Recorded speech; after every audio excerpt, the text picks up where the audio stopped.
I know some of you on the call, as I say, but some of you I won't. I'm Lawrence Allen. I'm the UK country manager for Engage Process, so lead our UK business. And just to set a scene as to who we are, Engage Process are a complete process management platform. So that's not just simple process mapping, that's all the way through from mapping through to collaborating in a workshop environment, analyzing and improving and evaluating the improvements that you're making, and ultimately sharing it in one place. And we have a key mission. So we were founded 18 years ago by our founder and CEO, Ted, who is still with the business now.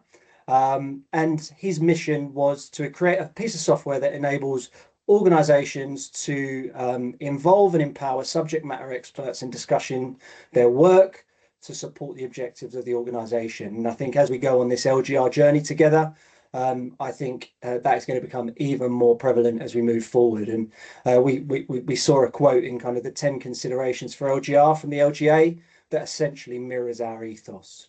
So we've got over 400 customers globally, the vast majority being local government focused. So we kind of know your challenges and the things that you're going to be going through.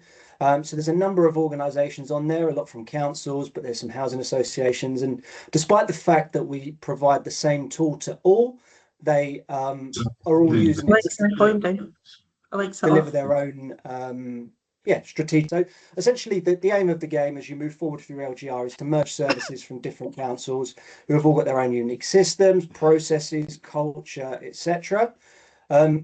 And if you were to start a business again, or start a business from scratch, you would start from ground zero.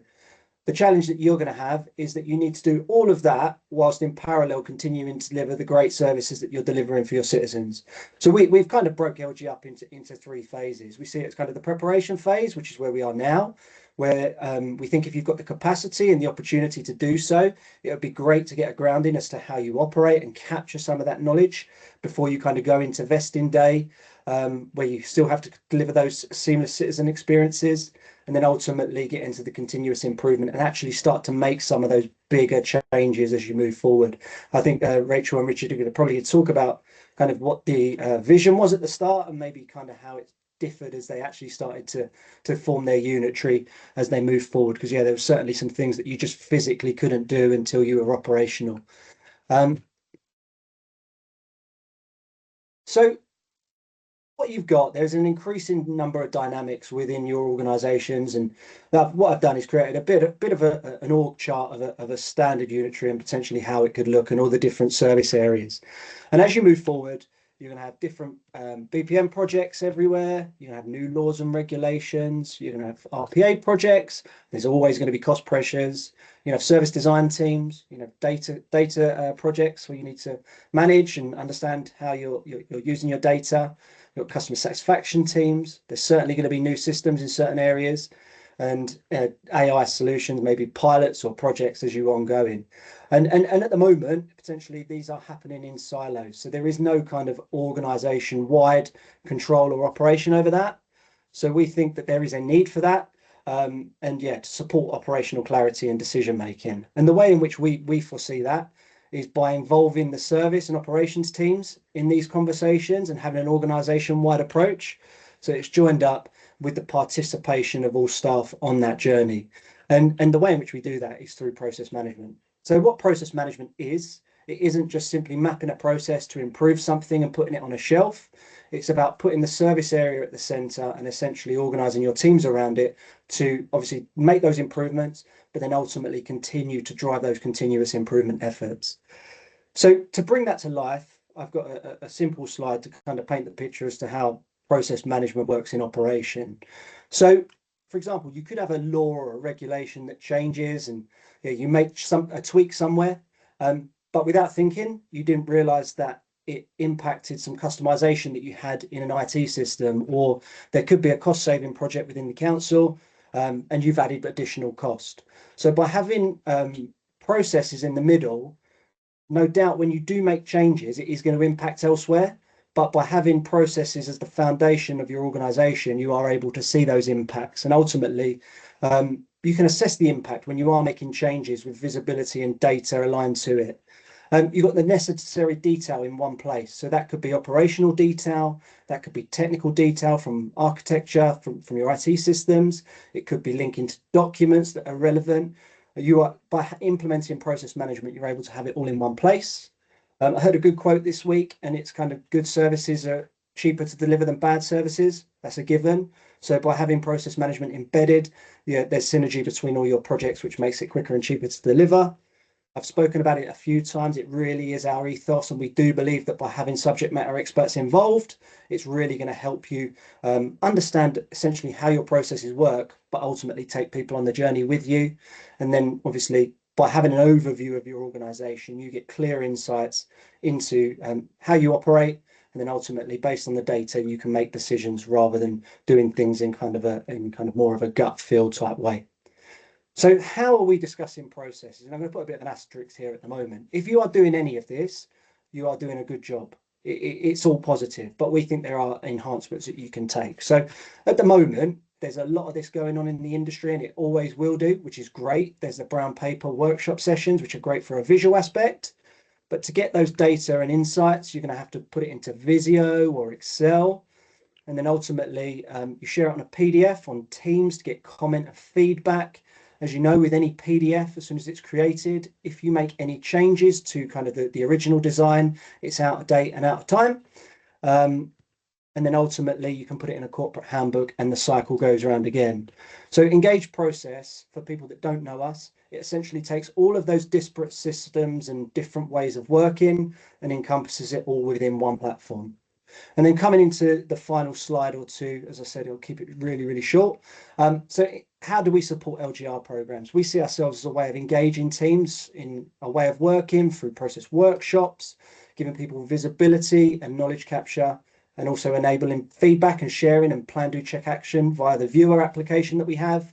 It gives you a clear understanding of the systems, the roles, the risks and costs to enable you to make those data-driven decisions, and obviously make those services available to the organization, which you can do via a corporate handbook, which we've got some examples here. So now for the bit that you're all here for, I'm going to hand over to my partner, colleague, Nick, who is going to have a conversation with Rachel and Richard about their journey so that they can share their findings and some of their wisdom and maybe some of the things that they would do differently if they were to go through it again. So Nick, over to you. Thank you, Lawrence. I can see the wonderful Mr. Story. Rachel, are you also with us? I am. Yeah. Excellent. I've been demoted off the front screen, have I? Okay, fair enough. Now Richard's gone, but that's fine. Yes, thank you very much, Lawrence. Welcome, everyone. I am Nick Hill. I'm going to be the quizzy rascal for this session. I am going to be posing a number of questions to both Rachel and Richard. Rachel's service design and change lead at Somerset County Council, and Richard is the lead business analyst at North Yorkshire Council, both of whom have been through and are probably still going through LGR. So first question to you both, I guess, would be, following on from Lawrence's very useful sort of introduction, is when did you start process mapping in your LGR journey? And I guess, and just to add another, as a sub question to that, and when, with hindsight, would have been the right time to begin? So, ladies first, over to you, Rachel. Oh, thank you. Thank you very much. Very polite. So when we entered LGR, the first things that we did was what do we need for safe and legal? That was really the concern at the time, because we were bringing together 5 different organisations.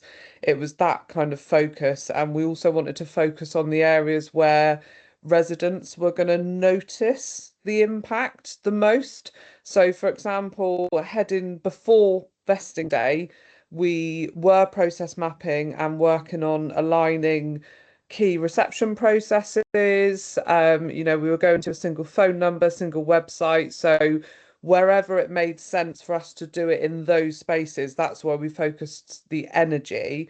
And in terms of actually kind of aligning teams and aligning processes, there was a huge amount that we could have done. And we would have liked to have done.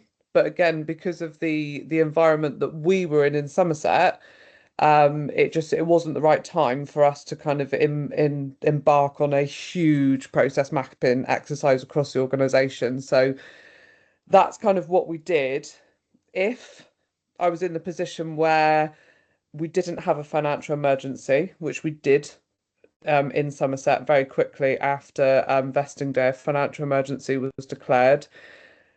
We then recognised that we needed to focus on a staff restructure to reduce the staffing bill, which we did so by 33 million in order to kind of carve out some of the budget gap. That had to become the process. So process mapping to kind of bring together teams and think, how can we do things differently in those sort of environments? Very, very, very challenging. So I would have liked to have done it sooner, but because of the backdrop and the kind of the stress that staff were going through, it wasn't the right time for us at that point. Richard? Yeah, I think I'd echo some of that. I think we're in a similar sort of boat. There was a certain amount of capacity available to do change during LGR, and bearing in mind that the councils were obviously, doing BAU at the same time, so any change activity was on top of them trying to do the day job. So we were very limited on sort of bandwidth, I suppose, for making changes, which then forced your hand a little bit in terms of focusing on stuff exactly like Rachel said. Like you get your legal stuff, your safe and legal stuff in place first. That was the priority. Make sure the council doesn't fall over on day one of the new authority, basically. Make sure the lights don't go off at midnight and stuff. I think it's kind of interesting here in sort of Rachel's perspective as well, because I think our council didn't necessarily have quite those same challenges post vesting day. What it did enable us to do was to identify savings that have basically shored us up a little bit in terms of the budget allocation the government's given us since, and that smoothed things out. It's not fixed the problem, but we'd have been in a much worse state, I think, if we hadn't gone through LGR than we would be now. And I think in terms of like the order of things, yeah, there is stuff in hindsight, but again, you can look back with rose-tinted glasses and think, oh, could we have done this? Could we have done that? But it still comes back to capacity, and how much capacity you can spare at the time of going through LGR, and how much change people are willing to go through and willing to give you as part of that. There's projects that we took on board, after 1st of April, like for example, coming together on one finance system, single revs and bends system, single planning system, all that kind of stuff, and that's actually taken us a good 2 or 3 years to get to a point where those projects are starting to deliver, I guess, what we're expecting them to. And you just sort of think, could we have done anything a bit sooner to at least grease the wheels so that when the new council formed, we could just hit the ground running instead of starting from a standstill? And it felt like in a few of those areas it was a little bit of starting from a standstill.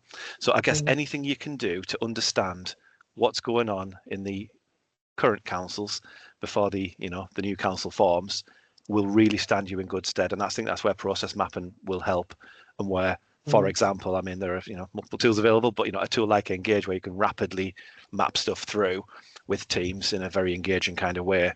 If we didn't have Engage when we went through the first bit of LGR. It's probably what I'm trying to say. We had manual tools, we had Visio and things like that. So I think that that maybe slowed us down a little bit versus, I guess, the speed at which we were able to go at post LGR.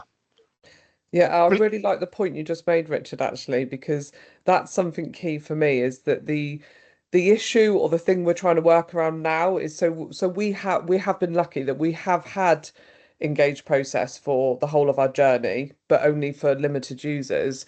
So it still would have been quite tricky for us. But what we're experiencing now when we are working with services now and we are mapping is their current as is isn't really where the starting point was, because obviously naturally, brilliantly, teams have started to do their own versions of process redesign. So we're already starting an as is from a better state. And I would have liked to have started from the true kind of pre-LGR vesting day state would have been brilliant to show the journey.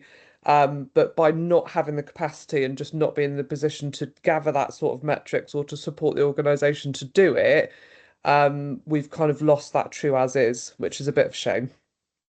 Yeah. It sort of sorry, go on, Richard. No, and I was just going to say, and I think some of that true as is almost helps with some of the business case around LGR. You know, I mean, all councils pull together a business case to make a case for whichever direction they want the government to try and take them in terms of, you know, how the councils come together. But then, you know, in terms of delivering the benefit of LGR, if you don't know where you've come from in some amount of detail, how do you know you've got to where you need to be, and how do you know what savings are attributable to LGR and what's attributable to other stuff? Yeah, I just thought I'd make that extra point. No, that's brilliant. It sort of feeds into sort of next question, because sort of think about those sort of responses. To what extent really then should process mapping and management inform the organisation design rather than follow it? What would you? So I think with organisation design, just to make sure I understand. So when I think in my world, that's like kind of structures and how we lay ourselves out post vesting day. Yeah. So in Somerset, again, it's a really tricky one, because it's easy for us to sit here and say process mapping and figuring out those connections would be a great way of doing it. However, the reality, because I was in the kind of space supporting the org design work at Somerset, and the reality was that there obviously was thought between what are the connections here in terms of directorates, how does it make sense that we lay ourselves out. So there was thought around the processes and the connection, but there was no detailed process mapping done with kind of officers, because again, it's really sensitive. I think to get them into that space to process map to inform a future structure that may impact them, their roles and their teams and their friends, and I think that's a really tricky one to tread. Yeah, I'd agree with that. When I think about the sort of activities we undertook during the sort of the pre-vesting day, you know, there were workshops that we did, and it was mapping things at a very high level. It was blocks of activity. It was kind of saying we have calls coming in, we have emails coming in, we have face-to-face stuff going on, and trying to break that down a little bit in terms of where does that come in and how do we deal with it and how do we want it to work in the future.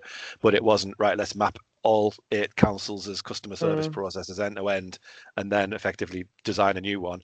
We just weren't kind of in that space. In any workshops that you do, to try and take the best ideas, the best examples, the best ways of working from each authority, so that ultimately the design of what you come up with is almost taking the best components from all the previous authorities that have come before. That's quite a nice way to kind of take everyone on that journey, rather than perhaps trying to design something from the ground up or trying to just tell people what we're going to do. If we can almost involve them in that sort of helps.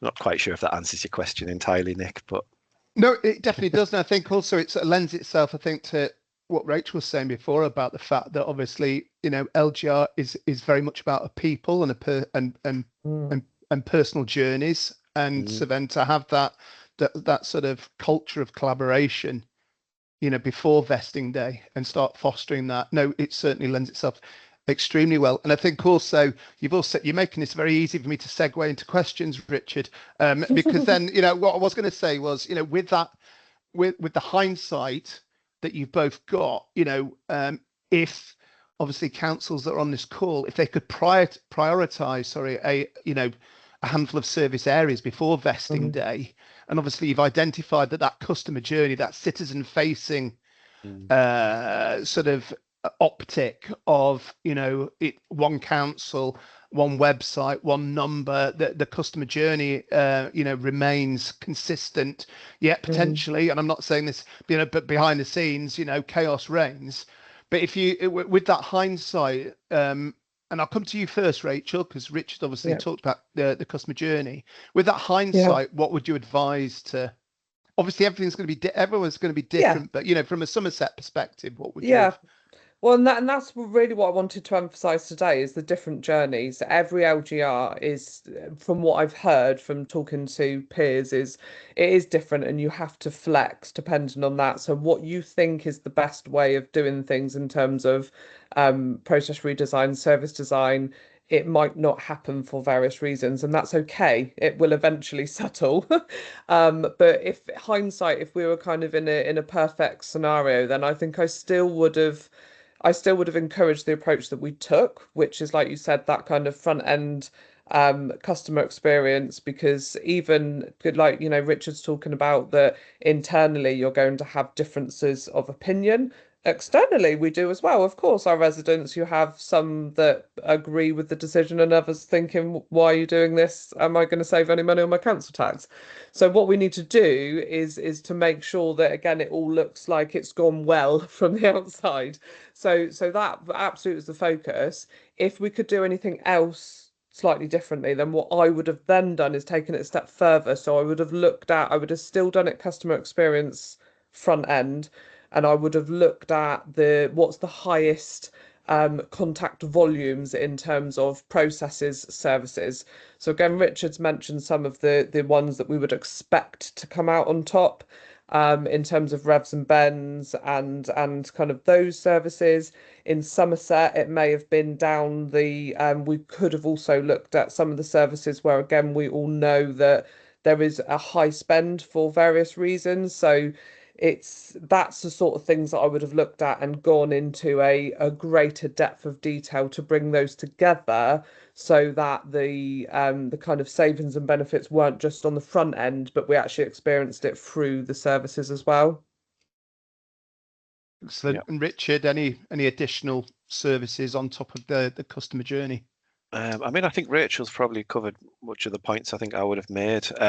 You know, I think there's something there about, you know, thinking about where you're going to get the most value from, you know, as quickly as you can, you know, that low hanging fruit or the big hit and stuff. And I think some of that sometimes comes from your cross-cutting services, your finance, HR, IT, and I would say IT especially when I think about, you know, the opportunities that, you know, that we've uncovered with technology around, you know, multiple systems. I mean, that's so obvious, really. You know, the fact that we've had 7 revs and bend systems. County Council didn't have one. So yeah, with 7 revs and bend systems, we've now merged onto one. So that clearly, you know, saving much license cost there, and duplication and waste and effort and upkeep. You know, and you rinse and repeat that across all the district services, certainly, that there's going to be 7 flavors of everything, you know, 7 waste management systems, 7 of everything. And every LGR is different, you know, some are split differently, some split the county council in half. Ours was pretty much county council carries on as a continuing authority, and the districts kind of come together into one big authority. So ours was more about bringing 8 councils together, but obviously I'm aware other authorities are in a position where there might be an east-west, north-south type split, in which case the county council gets carved in half, and then you've got to think about other kind of things. But ours was, you know, very much about what we call convergence and bringing stuff together across the board. And you know, thinking about priority services again, think about that customer experience. So the bit that I was involved with was heavily on the CX side, and you know, thinking about those things that touch customers, like bin calendars. As silly as that might sound, that was our top traffic volume thing on the website. And on day one of the new council, whilst we'd harmonised as much as we could, we hadn't harmonised the bin calendars. We'd harmonised one page about bin calendars, which sent you to 7 bin calendars, but that was a bit of a clunky journey. So we prioritised a bit of work there to try and just get all that data into one place to just make that bit of the experience better. And there'll be other services like that where it was just a case of, you know, let's try and just, like I said, make the front door look really good and as seamless as possible to reduce demand and reduce complaints and things like that where we could. But yeah, I think otherwise Rachel covered probably the points I would have made on that one. Yeah, Brilliant. and our like systems consolidation that Richard just picked up on, I think we've kind of identified in Somerset that just that alone is kind of almost like a 10-year program. So it's a huge thing. So you could almost start with that as your not your baseline, but your areas of search. But then turn it into the user journey. So from those systems, where does the need for those things come from? So you could link that issue with your multiple systems everywhere across the organisation to the front end. And then again, you're getting that full service design experience, as opposed to where I think it's easy. Again, if you're in a financial situation, it's easy to look at system consolidation as what is the cheapest and quickest way of us consolidating it. Which again, I understand why we need to do that at times, but to be able to do it in a full kind of user-centered design, thinking about that as the kind of forefront of your mind to what you end up with, would be my kind of perfection. It all just depends where the organisation is. And one other little observation around system type stuff is probably from a more procurement perspective. And I suppose just getting a handle on very early I'm sure most of you will have done this already, but just being in a position where former councils don't suddenly just extend contracts by X number of years, which then leaves the new council with effectively a legacy problem to deal with. Because with convergence and bringing systems together, ideally you kind of want contracts to end around the same time so that you can ultimately knock them all off at the same time and procure something new and start it off. You know, you don't really want one finishing in 7 years, one finishing in 5 years, one finishing in 6 years, whatever it might be. So it's just to be mindful of that, I suppose. You know, and I think one of the other challenges is that ultimately the councils that were before are still their own councils until they're not. So there's only so much, I guess, control anyone can have around certain decisions that are taken at certain points. But that's just sort of one observation I would maybe make would be if you can line up your procurements sensibly as early as you can, that will help the new councils, however many you end up with. Definitely. Excellent. Thank you, Richard. I'm going to deviate slightly from the question because I've just looked in the chat and there's an excellent question that sort of fits in with this sort of setting of the foundations and pre-vesting priorities, which is from Caroline at Oxford County Council. And Caroline asked, did you mobilise a process change operational control centre, i.e. an engine room that sets a framework, an expert resource to lead the services through this LGR process change? And if so, what did this look like? And I guess if you didn't, in hindsight, what would it look like? Yeah. So we didn't. I would have liked to. So it's absolutely so I did kind of put my advice across, shall I say, to say that is something useful. But as I said, the situation in Somerset at the time, it wasn't, there was various reasons why it wasn't the thing that we needed to focus our resource and time on. So that's fine. However, what has now become my team, I would say, is that exact thing. So in service design and change, we are a kind of hub of experts in service design and process redesign, that the goal is to support the organisation in understanding their services better, and helping the organisation understand what service design is, what is good process redesign, providing that support where we can, but also upskilling so that the organisation can do it themselves. So we've only just recently invested into Engage Enterprise, where we can hopefully in time open it up to the whole organisation so that individuals and services that might not be on the priority list to kind of get the A-star support from my team of experts, they can still go through their kind of own journey, so that we're getting the everyone on the ground, all hands to the deck, let's kind of transform the council. So that is what's happening now. So, like as Nick said, hindsight, if we were in an ideal world, we would have started that a lot sooner.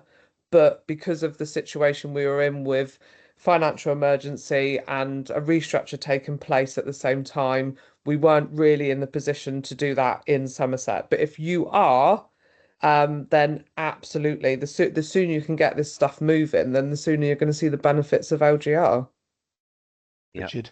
I would agree. And I think from, again, each council's unique in terms of, I guess, the resources it's got to hand. So if I think back to the county council, it was a continuing authority in our area for the LGR change. And as a top tier authority, we were quite, well, I don't know about well resourced, but yeah, we had some good resources behind us, basically. So we already had something akin to a transformation function. So we had, projects team, we had a business analysis function, a project management office, a data and intelligence capacity. So in effect, we leaned on that quite heavily to set up a number of work streams around LGR, which then effectively led the delivery of LGR, I suppose, and led the delivery of that change. So, different work streams, for example, there was a customer work stream, which I guess at that time in sort of my career, I was aligned to, hence my sort of more leaning towards sort of customer experience type comments on this call so far. Sort of my experience. And, but there were other work streams like the finance work stream and the HROD work stream. There were a bunch of work streams set up to effectively deliver LGR. So we were quite lucky in that regard. So there was, to answer the particular question in the chat, there was some professional resource there. There was some professional capacity to help run the workshops properly, to help map things through properly, to plan it and I guess get us through to that 1st of April sort of date. Excellent. So I think you've both making this very easy for me, because you've both talked about this previously. But I was going to ask, how important is capturing the systems and where they're used, but then on top of that, having the data, metrics, analytics, the timings and the handoffs. How important is that within the LGR process, both I guess pre, during, and post? Because obviously there are a lot of people that will map, but none of this information is going in. So how important is that? Go on, Rachel. I can see. You can see the pain on my face. Very, very important. Because I think it's so at Somerset we're really trying to be data led now. That is part of our target operator model, that we are going to be data and evidence led in any decision we make. So the ideal, which as I've already said we didn't manage to capture, was the true as is kind of pre-vesting day. So if teams and services can do that now in terms of understanding processes, but not just the steps, but how long does it take? What does it cost? Who's involved? Systems, all of that. The more you can understand that, the better the kind of the ability to prove your journey, as it were, is going to be. But what we do now as a absolute baseline in Somerset is whenever we are process mapping, we have to capture the time taken. So you've got every step. How long does that take? Who does it? So we go down the route of who does it, what role. So within that role, we've got costings against the role that undertakes that step. And obviously Engage Process will calculate it for you, which is fabulous and much easier. But what that enables us to do is when we're in a situation where we've got the as is and to be, we're not just saying, we think this is going to be quicker, or users have told us it's going to be better, and all of that stuff is great. We've actually got data that can prove it, to say this is going to add more value, this is going to save us X amount of time, this is going to save us X amount of money, and you can then use that to not only help the more senior leaders make decisions for you, but also turn that into KPIs that can be tracked and delivered as benefits realization. You don't get that if you process map without the data. Richard? Yeah, and I would say on our journey, we didn't have Engage to go through that pre-LGR phase really, so it was all mixtures of Visio and PowerPoint and other spreadsheets and things to capture information. I think what I would say our approach was at the time was I think we did a bit of a, what do you call it, an audit, maybe an audit. So we used system capabilities as a bit of a framework, I suppose. So it's a bit of an architectural term, but in effect we met with as many people in the different councils to understand what systems they had in place. So we didn't capture it as part of processes. We captured it as a distinct piece of activity that we undertook. So we tried to capture basically, what is the system, who uses it, what's the contract length on it, what's the costs involved with that contract, how many users does it have, a whole bunch of perspectives. But we try to repeat that across. And then in effect, once that was all mashed into a spreadsheet, we were able to then kind of sort and sift it and kind of go, aha, right, well, it looks like we've got 7 versions of NEC Northgate for our Revs and Bends system. That's helpful. We can just consolidate onto one of those. We've got one lot of iDocs uniform. Brilliant, super, except when you dig into it, they've all got different modules. They're all configured differently. They're all set up completely differently, different amounts of data in them. So it was just like, we can't just merge them together. That's going to be a whole program just to bring like planning stuff onto one system. So that was really helpful. So I think getting that current landscape, again, that's just a piece of work that you could potentially filter on in the background prior to the new council, so that at least on day one you then go, right, we've got a clear understanding at least of the technology estate, so we can run forward with that. And I think again about the CX side of things, I don't know how it's an interesting story, but I guess across the 8 councils we had a mixture of everything from call centers using CRMs to log calls and activity and being able to obviously trace customers and follow up on calls and all that good stuff, right through to people that were using OneNote. And that was their call center technology, and and everything in between really. So we didn't have a great baseline of data, because in some areas it was logged. Literally, you could just pull it off the system and go, we get X thousand phone calls a month, and they're of these topics. And then in some areas it's a case of like a 5-bar gate on a OneNote or something, where you'd have to go through and try and pull it out. So I would say trying to just get things like call volumes of stuff coming into the organization, demand, all that kind of thing is really kind of helpful to help you prioritize, what's going on in different areas. And then I guess when you launch the new council, you can do a little bit of a compare and contrast and kind of wonder where some of your customers might have gone if the new council's attracting X thousand people a month, but the combination of the old councils was double that figure. Well, where have they gone? Have we done something wrong? So yeah, just some interesting stuff you can do around just gathering metrics, and those metrics, whilst not part of a process, are still helpful. That's what I would probably recommend you do. Bit of a gather. And I guess also, and I know that they're on this call, but we do have wonderful people from Tewkesbury who I know that have used their sort of as is and to be, and with that data, and I guess the business case, and they might speak to it later, but they actually use it to start storytelling and engaging internally with stakeholders. So, you've almost got a picture of what the change might look like before it happens. So you can have those conversations with stakeholders and maybe identify where there might be difficult conversations, or certainly at least start to sell the value of moving forward to different stakeholders. So that's great. And just one sort of last before we move to sort of post LGR, but what's lost when councils skip the as is and move straight to the to be, would you say, from your perspectives? I think the understanding of the true story, absolutely. And what I mean by that is it's very easy, and it probably still happens now in Somerset because it's a work in progress, as I said. It's very easy to stand back and say, one, it's quite time consuming to map 5 different processes, or Paul Richard's 8 and some of you might be more than that, so it is quite time consuming. So it's easy to go, do you know what, that sounds like a complete waste of time, let's just think, how do we want it to be? But you're missing that understanding of being able to prove the kind of savings, the journey.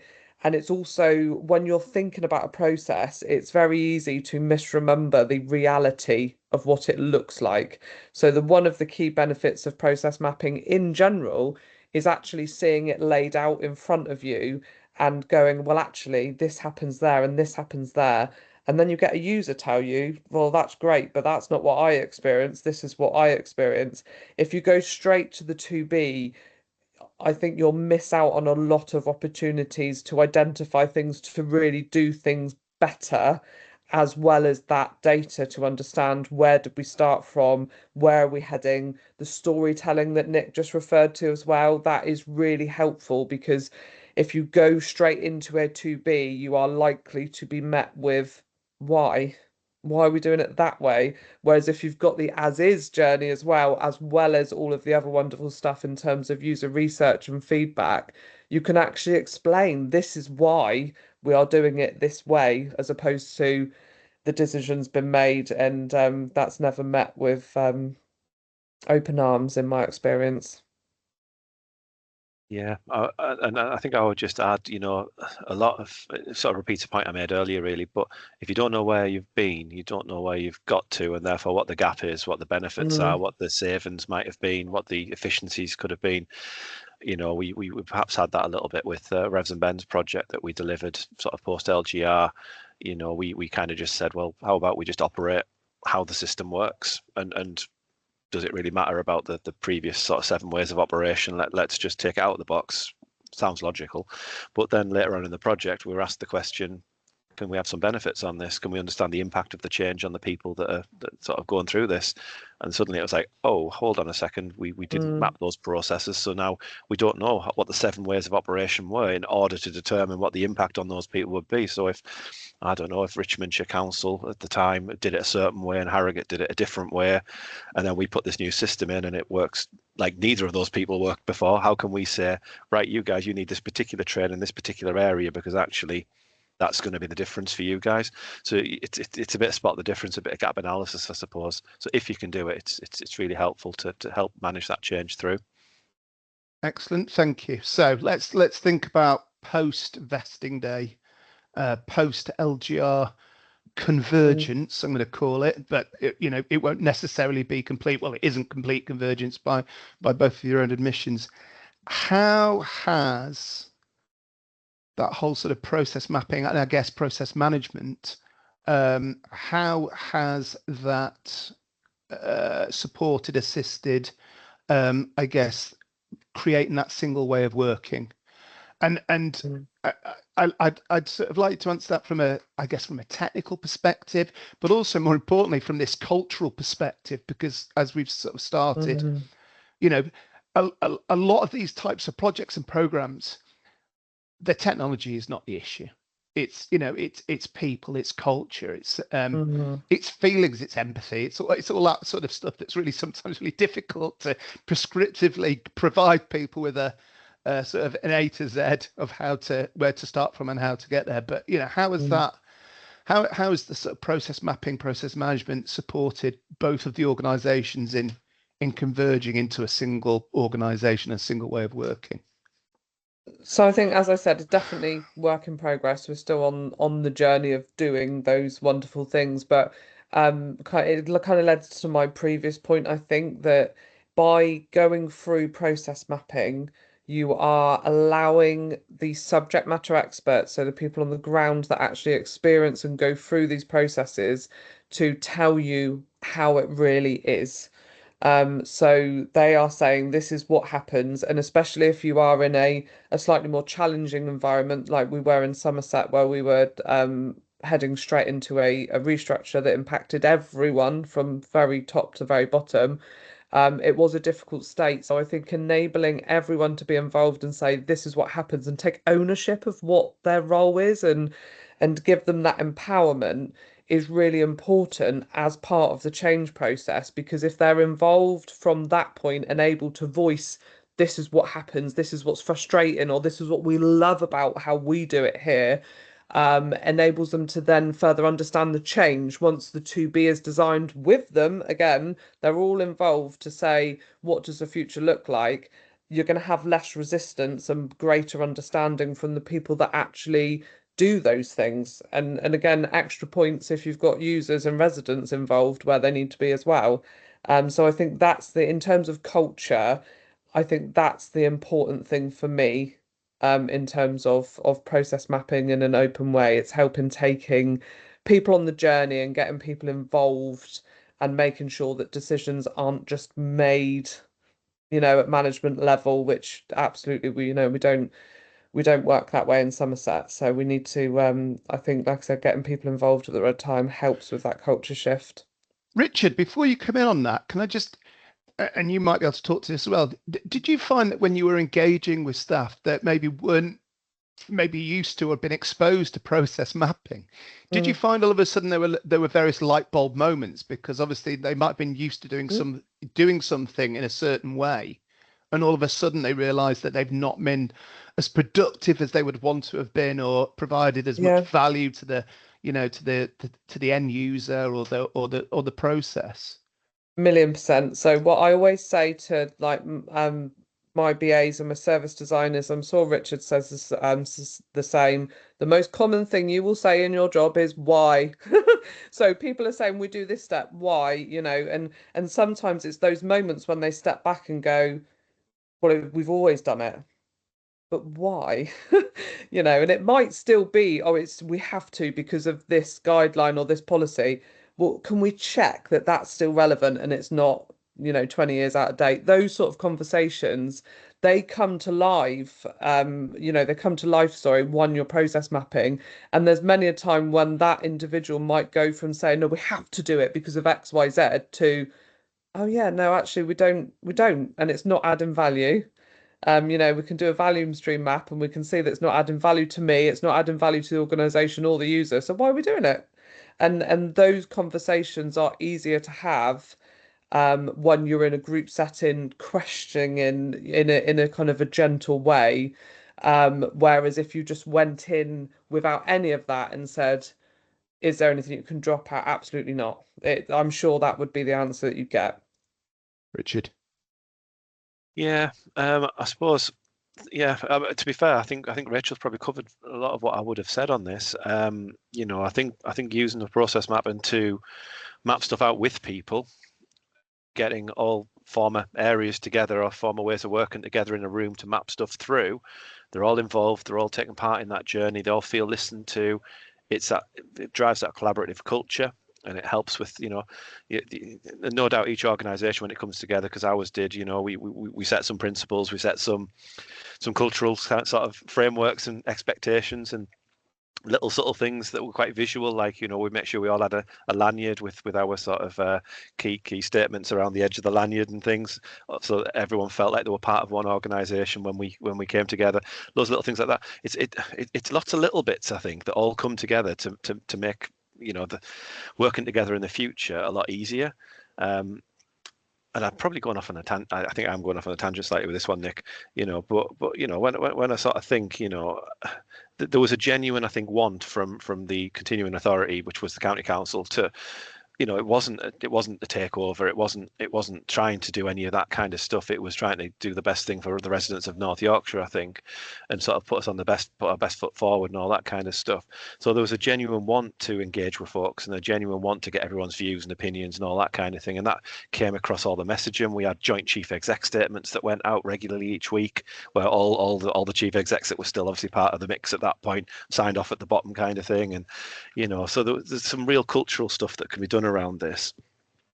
But yeah, otherwise I think Rachel covered it, and I think I'm wobbling. So next question. No. Fostering a culture of collaboration is obviously going to lend itself extremely well to successful LGR, or certainly providing at least another accelerator for successful LGR. Mindful of time, so I again, something that we talk about within Engage quite a lot is people-driven change, and I guess what I'd like to ask both is what does that mean to you, and where do you think, or how do you think that people-driven change, and we've talked about, and Lawrence talked about it in the initial slides, getting subject matter experts, getting people within the service involved in that process mapping and the as is and the to be creation, but how does that people-driven change, do you think, help create and build a new organization?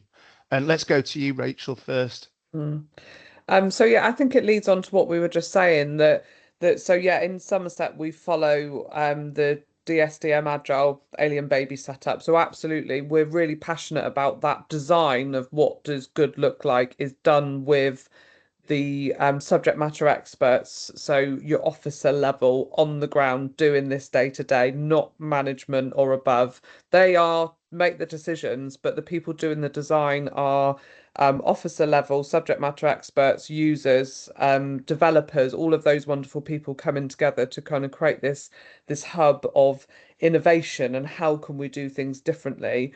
And for me, that is so important, again, because otherwise, if just my opinion is, if you don't lead it in that way, those individuals that are ultimately they're doing the day-to-day work, they're doing the hard work, let's be honest, they're doing that for us. If the decisions are made without them, then it's much more difficult, sorry, to move forward. And they will know things about the processes, the services, the experience of that particular service that a manager never will and doesn't need to. That's the kind of point of our roles being more strategic. So I think it's absolutely fundamental to get them involved, because they will know more about the subject and what it is you're trying to achieve than anyone, and it just creates a better journey for them as well, because most people going through LGR feel quite uncertain, unstable, what's the future hold, whereas if they're involved in what that future looks like, it's kind of a much happier place for everyone to be, I think. Richard? Yeah, I don't think I can add much to that, really. It's pretty comprehensive. Yeah, I think it's exactly as we've said before. It's just bringing people through that change by putting it all on the table on a tool like Engage or another, so that everyone kind of has an opportunity to contribute, feels part of the organisation, feels part of the change. Nobody likes to have change done to them. They want to be part of that change, want to be a change agent themselves. So I think anything that you can do as part of the LGR changes to involve folks and give them an opportunity to have a view, even if it's just giving an opinion on something, that would be really, really quite helpful. And I know that internally we set up, for example, like internal testing groups. So when there were internal changes going on, we were able to kind of fire out an email to a group of, I think we called it NY 1000 or something, because we had 1,000 staff members signed up to it. And effectively we'd say, right, we're going to do this thing. Can we have your opinions on it? Would you like to have a play with it? Would you like to see it before we actually roll it out and all that kind of stuff? Just so people felt like they could contribute. And obviously there's a limit to who you can involve with everything, but that felt like quite a nifty way of, getting feedback on stuff and at least, visibly trying to include folks. Excellent. I'm mindful of time, and I'm mindful we might be able to get a couple of questions from the audience. So my final two questions I'm going to combine. So looking back, what would you say was either your biggest piece of learning or missed opportunity with regards to this sort of process mapping, process management, and I guess from a business analyst perspective, what you would have liked to have changed, and then for the people listening in, what's the single most important piece of advice? So I think missed opportunities for me would lead down what I've already said in terms of understanding the as is data better. So that when I'm saying understand the as is, it's the data that I'm talking about really, how time, cost and who's involved and all of that sort of wonderful stuff. Because we did do a lot of the high level kind of tech scoping that Richard referred to, but if we could have got more process detail and, like I said, teams and services, when they were separate, could have thought about how do we do things now and what could we do differently. That would have been absolutely brilliant. But again, very difficult kind of cultural space to be in and capacity, and it was all about keeping the lights on. So I understand why we didn't do it. But in hindsight, if we could have, then that would have been brilliant because as I said, we're now operating with an as is that is not a true pre-LGR as is, if that makes sense. So that's my kind of missed opportunity. And quick piece of what would be the my piece of advice would be to be prepared to be flexible. What I thought LGR was going to be, it turned out to be very different because we had different challenges in Somerset, and it's just be prepared that every LGR journey is very different, depends on your organisation, your situation, and you will need to flex to that. So your ideal is may not transpire, but you will get there eventually. So hang in there. We're starting to make really great strides now in Somerset, and so it does pay off. Excellent, thank you. And Richard? Yeah, I think it is our current state side of things. It's anything you can do. So like I said about mapping your capabilities of your different systems or understanding your call volumes, anything where you can get that sort of view of how all the organizations are running before effectively they fizzle out. Because once that happens, you won't necessarily have that information anymore. So that really helps you with your baseline and building up business cases and understanding loads of stuff. Anything you can do to basically make life easier for the new council, do it. Recognizing that, like I said at the start, there are resource capacities and bandwidth capacities with BAU and various other things. It will just help you hit the ground running. So I'm going to hark on about the old front door again, but we could have basically took an approach former LGR councillor took before us, which was just to leave loads of websites hanging around and just stick a new logo in the corner and go, that'll do. Well, that's great, but basically the new council benefit from us putting that extra effort in, and there was midnight oil burned. I know there was our comms team were working all sorts of hours to get it done, but once we had one website written and a few tools on there to just manage that differentiation between different areas, the new council base didn't have to worry about that. So we kind of were in a better place to start with, and we hit the ground running on that a bit better. So the same thing would be true of any area of the council. If you can do a bit of it up front, do it. If you can, try and squeeze it in if possible, but recognizing there are limitations. Then single piece of advice, but again, Rachel's absolutely right. Every LGR is different. I would just say, having gone through it, my experience of LGR was relatively positive. We didn't have a financial emergency, thankfully. What I saw from our LGR was actually an investment in standards and resources, and the transformation function I'm in, for example, we already had one in the county council, but that's been further invested in and bolstered heavily. And we're now basically like, firing on all cylinders, trying to find improvements and opportunities across the business to do things better. And that isn't always about people. And I would just say, that it isn't always about, losing bodies and all that kind of stuff. I think LGR can be positive. And whilst, I think perhaps at that senior level, obviously you don't need 8 chief executives, so that wasn't ever going to happen. But on the ground, it's the same business delivering the same work on the same footprint or similar footprint. Therefore, you need bodies to deliver that work. And if anything, I think it's just opened up more professionalisms and the ability to kind of have less multi-hatted people and more single-hatted people. And I think we found a lot of that. We found a lot of district folks had multiple hats. There'd be a web officer and a GIS officer, and they might also do something with gazetteers and various other bits and pieces. And it'd be like, that'd be one person. Whereas in the new authority, we've actually got like a couple of people who deal with gazetteers now. And, we've actually got like a full-on web team that do web stuff. And it's just different scale, So I think there's opportunities for professionalisms to grow. So I thought that'd be a positive note, or he's trying to paint a positive picture on the end of it there. Well, excellent. Thank you very much to both of you for your sharing your experiences and your insight and your expertise. I am mindful it is now 1 minute past 12.